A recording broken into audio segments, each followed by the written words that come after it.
2023년은 복음의 사람, 예배자로 살게 하소서라는 표어로 신앙의 달리기를 시작했습니다.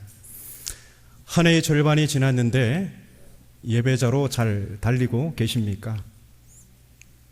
막상 이런 질문이 다가오면 예배자로 살아간다는 게 무엇인지 한번 생각하게 되죠. 뭐가 예배자로 살아가는 것이지? 주일 성수 잘하는 거? 공예배에 빠지지 않고 잘 참석하는 거? 여러분은 예배자로 살아간다는 게 무엇이라 생각하십니까? 예배자로 살아간다는 것은 하나님의 임재 앞에서 살아가는 신앙의 행위입니다. 코람데오라고 하죠. 하나님 앞에서. 다윗은 누구보다도 하나님의 임재 앞에 서기를 갈망했던 사람입니다. 다윗의 그런 모습을 대표하는 사건이 있죠. 오벳에돔의 집에 있던 언약궤가 예루살렘으로 들어올 때 그는 왕의 체면도 잊은 채 바지가 내려가는 줄도 모르고 하나님의 임재 앞에서 춤추고 노래했던 사람입니다. 그런 다윗은 오늘 시 24편을 통해서 하나님의 임재 앞에서는 예배자의 태도를 시로 표현하고 있습니다. 그렇습니다. 예배자로 살아간다는 것이 하나님의 임재 앞에서 살아가는 신앙의 행위라면 무엇보다도 하나님의 임재 앞에서는 예배자의 태도는 더없이 중요한 것입니다. 다윗은 하나님의 임재를 갈망하는 예배자로서 어떤 태도를 가졌을까요? 첫 번째, 다윗은 하나님의 주권을 인정하는 예배자였습니다. 우리 본문 1절, 2절을 함께 읽겠습니다. 시작. 땅과 거기에 충만한 것과 세계와 그 가운데에 사는 자들은 다 여호와의 것이로다. 여호와께서 그 터를 바다 위에 세우시며 강들 위에 건설하셨도다. 아멘. 다윗은 본문 1절, 2절에서 창조주의 주권을 찬양하고 있습니다. 땅과 거기에 충만한 것과 세계와 그 가운데에 사는 자들은 다 여호와의 것이라고 합니다. 즉 천지 만물이 다 하나님의 소유라고 합니다. 이는 당연한 고백입니다. 왜냐하면 하나님께서 온 우주 만물을 지으셨기 때문입니다. 하나님이 지으셨기 때문에 만물은 물론이거니와 우리의 생명과 우리가 가진 모든 것 또한 다 하나님의 것입니다. 하나님이 모든 소유의 주인이시라면 우리는 하나님이 지으신 것들을 주인의 뜻대로 잘 관리하라고 부름받은 청지기입니다. 하나님의 주권을 인정하는 사람의 특징은 청지기 의식을 가지고 살아갑니다. 청지기의 관심은 주인의 뜻에 있습니다. 청지기는 주인이 맡긴 소유를 주인이 의도한 대로 내 생명도 내 소유도 주인이 의도한 대로 사용해야 합니다.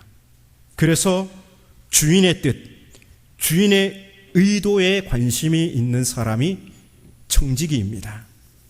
반면 하나님의 주권을 인정하지 않는 사람의 특징은 주인의식을 가지고 있습니다. 내 생명도 내 소유도 다 내 것입니다.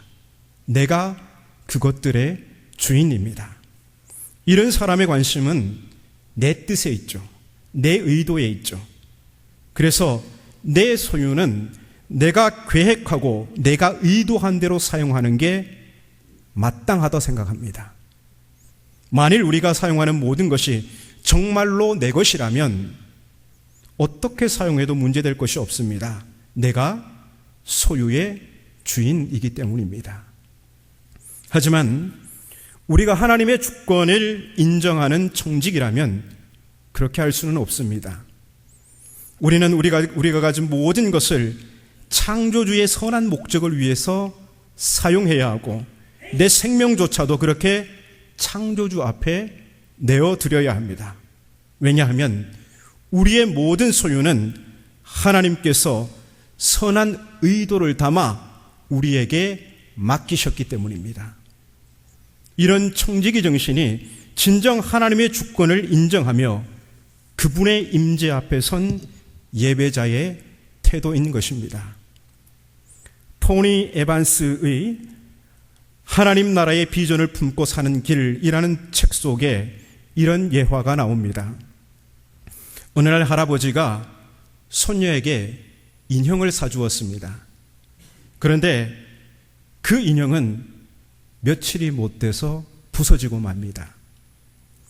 손녀가 인형을 가지고 놀 때 인형의 발을 잡고 머리를 땅바닥에 내동댕이 치면서 놀았던 것입니다.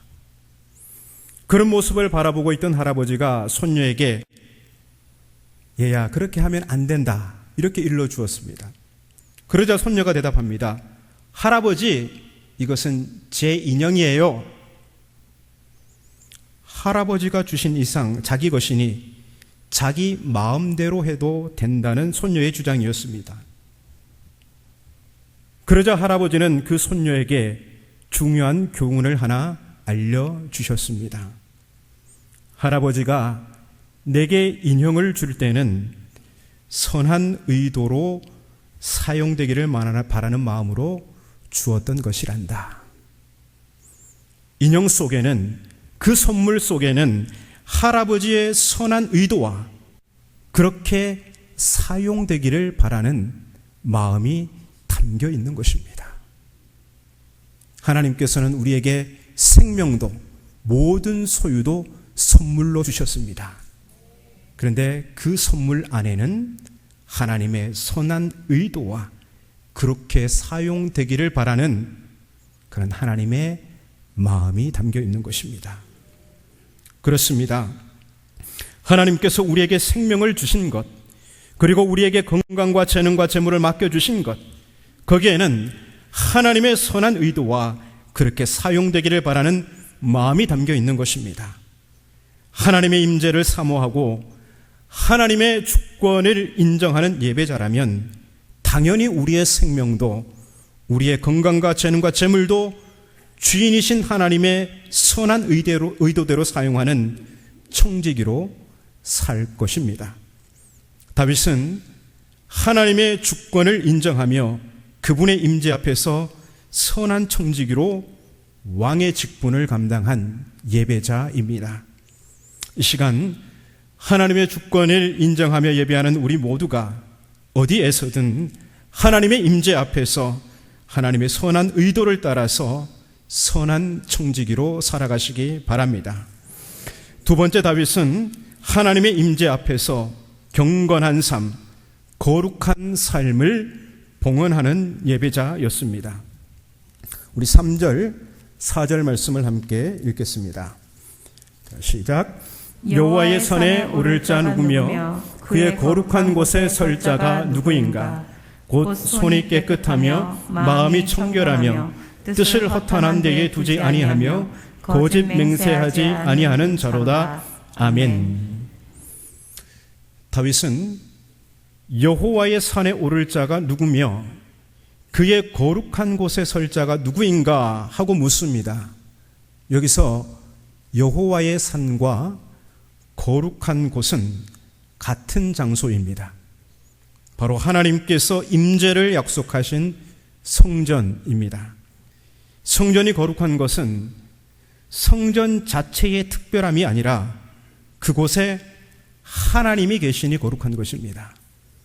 그러니 그곳에 올라 하나님의 임재 앞에 서는 사람은 당연히 스스로에게 질문을 던져야 합니다. 누가 하나님의 임재 앞에 설 것인가? 다윗은 다음과 같이 말합니다. 곧 손이 깨끗하며 마음이 청결하며 뜻을 허탄한 데에 두지 아니하며 거짓 맹세하지 아니하는 자로다. 이 구절에서 보게 되는 다윗의 모습은 하나님 앞에 서기 위해 매사에 진지하고 조심스러운 사람으로 추측됩니다. 그는 거룩하신 하나님의 임재 앞에 서기 전에 먼저 자신을 살피고 돌아본 사람이었습니다. 혹시라도 내가 하나님이 주신 손으로 이웃을 해하지는 않았는가? 욕심으로 인해서 마음이 더럽혀지지는 않았는가? 내가 허탄한 데에 뜻을 두었던 적은 없는가? 내 이익을 위해서 거짓으로 맹세한 적은 없는가? 거룩하신 하나님의 임재 앞으로 나아가는 다윗은 매우 조심스럽게 자신을 돌아보고 하나님의 임재 앞에 서기 전에 자신의 삶을 하나하나 되짚어보는 그러한 사람이었습니다. 이를 통해 보건대 다윗은 하나님의 임재 앞에서 거룩한 자기 삶을 봉헌하기 힘썼던 것으로 보입니다. 다윗은 알았던 것이죠. 하나님은 제물만 받으시는 분이 아니다.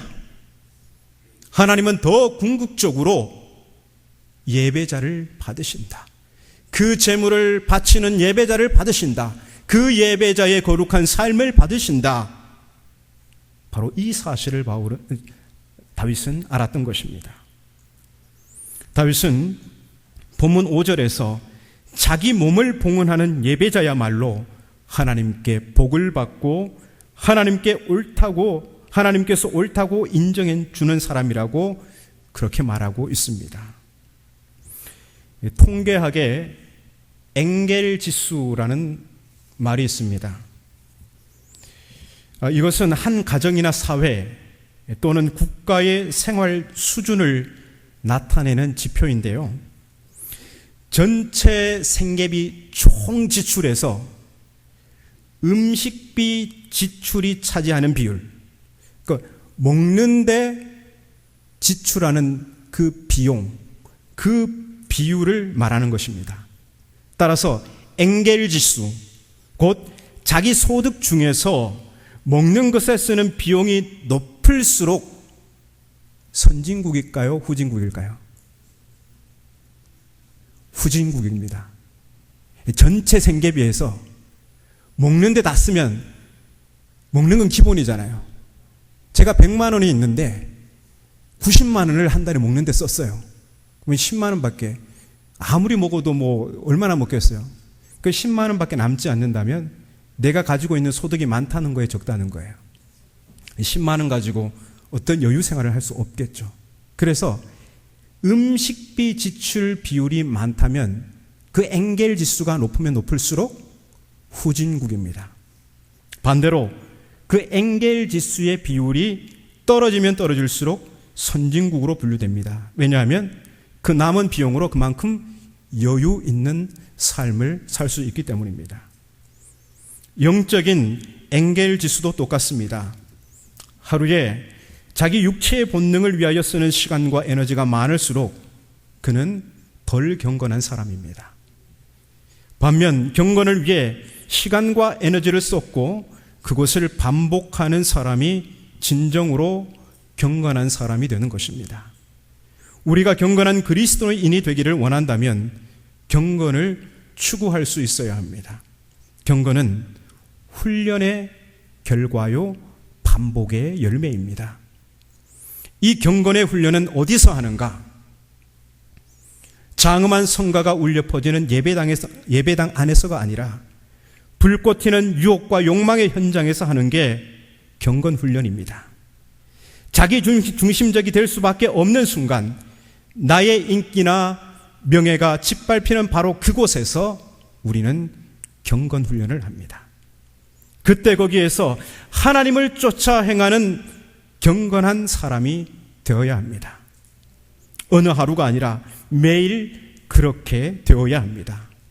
왜냐하면 경건은 훈련의 결과요, 반복의 열매이기 때문입니다.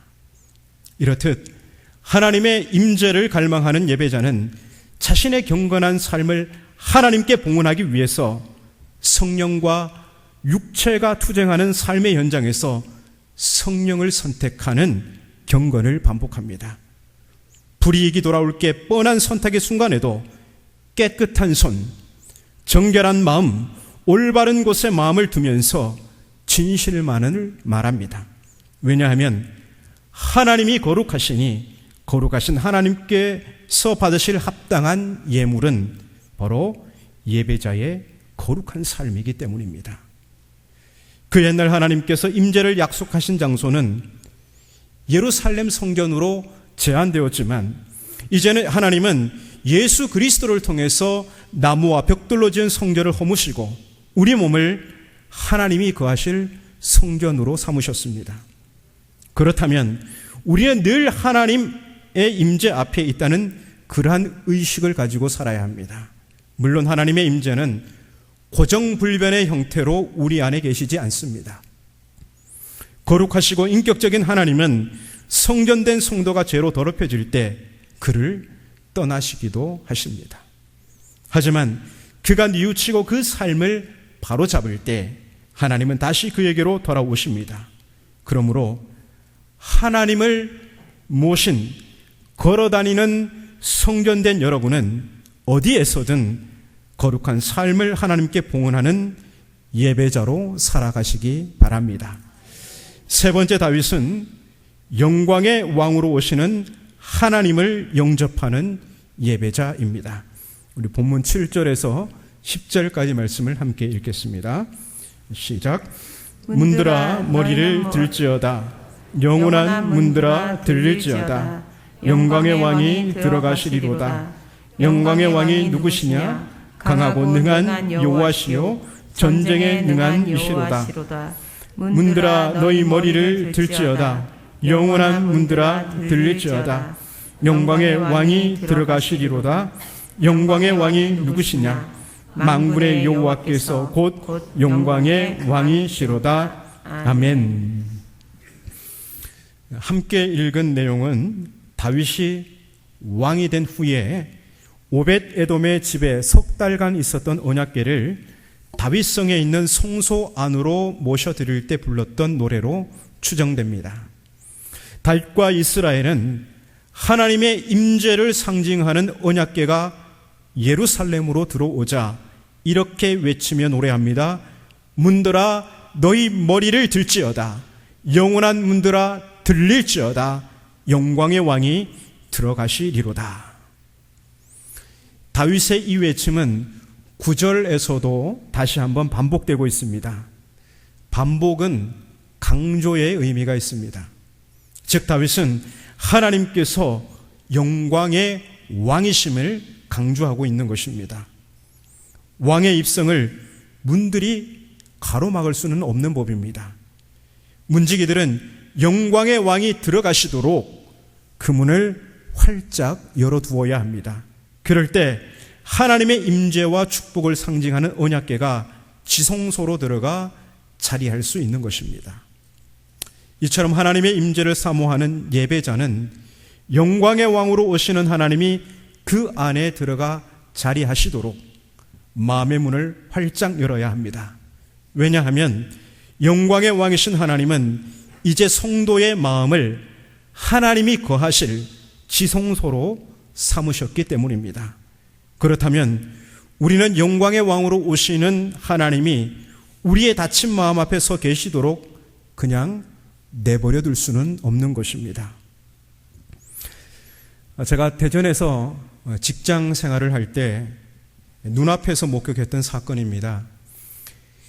청와대에 있는 대통령이 대전 정부청사를 방문한다는 예고가 있었습니다.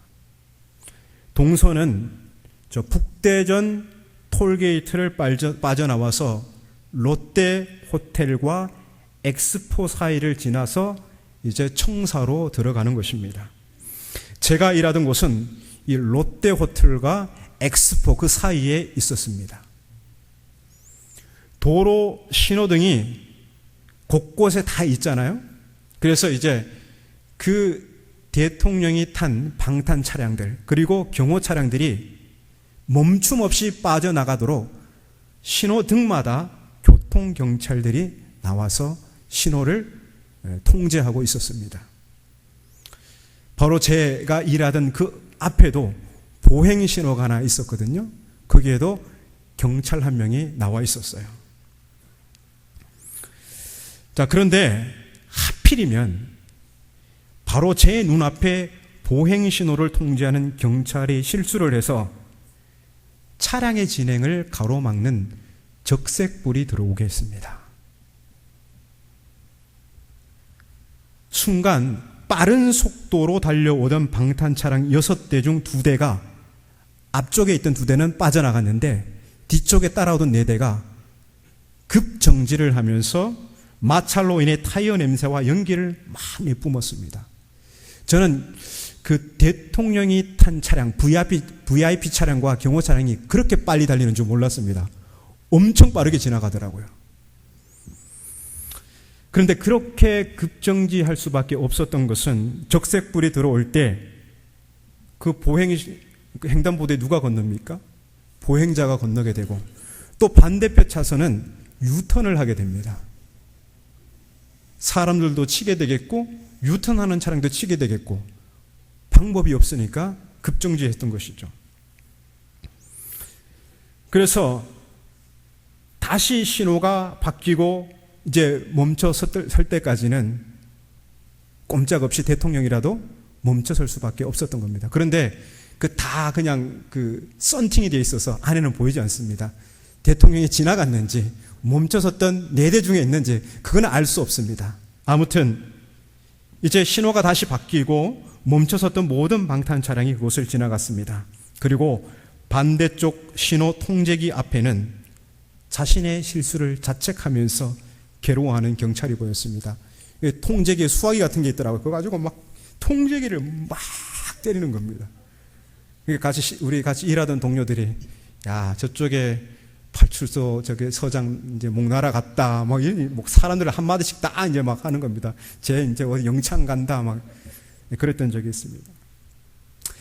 우리가 공예배 자리에 있든 삶의 자리에 있든 내 마음의 문을 적색으로 바꾸면 우리는 영광의 왕으로 오시는 하나님을 우리 마음에 모셔드릴 수 없고, 그래서 하나님께서 내 삶을 다스릴 수 있도록 할 수도 없습니다.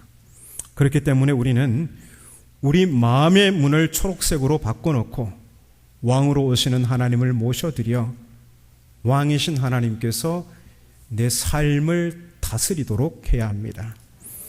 예배자의 마음이 적색으로 바뀔 때 그때 여러 원인이 있을 수 있겠죠. 불신도 있고 죄의 문제도 있고 질병의 문제, 가난, 그리고 실패와 같은 여러 가지 환난, 또 관계의 문제 등 저마다 다양한 요인들이 있습니다. 이러한 다양한 요인들은 하나님을 가로막는 적색 문들이기 때문에 우리는 이러한 요인들을 잘 통제해서 초록색 문으로 바꿔야 합니다. 그래야만이 우주의 왕이신, 우주의 VIP이신 하나님께서 내 안에 들어와 나의 삶을 왕으로 다스릴 수 있기 때문입니다. 그러므로 언제든 하나님께서 내 마음에 들어와 나를 다스릴 수 있도록 마음에 초록색 불을 켜놓고 우주의 왕이신 하나님을 영접할 준비가 된 예배자들로 살아가시기 바랍니다. 그래서 영광의 왕이신 하나님의 다스림을 받는 가장 복된 백성들로 살아가시기 바랍니다. 다윗은 하나님의 임재를 갈망하고 하나님의 임재 앞에서 살아가던 예배자였습니다. 예배자로서의 다윗은 하나님의 주권을 인정하여 그분 앞에서 선한 청지기로 살아갔고 거룩하신 하나님께 거룩한 자기 삶을 봉헌하기를 힘썼으며 그의 삶이 영광의 왕이신 하나님의 다스림을 받도록 그 마음의 문을 항상 초록불을 켜놓고 하나님을 모시고 살아갔습니다. 복음의 사람 예배자로 살게 하소서. 오늘 예배자 다윗의 모습을 거울 삼아 예배자로서 우리의 모습을 잘 가다듬기 바랍니다. 그래서 남은 한 해의 절반을 하나님의 임재 앞에서 온전한 예배자로 살아가는 우리 모두가 되시기 바랍니다.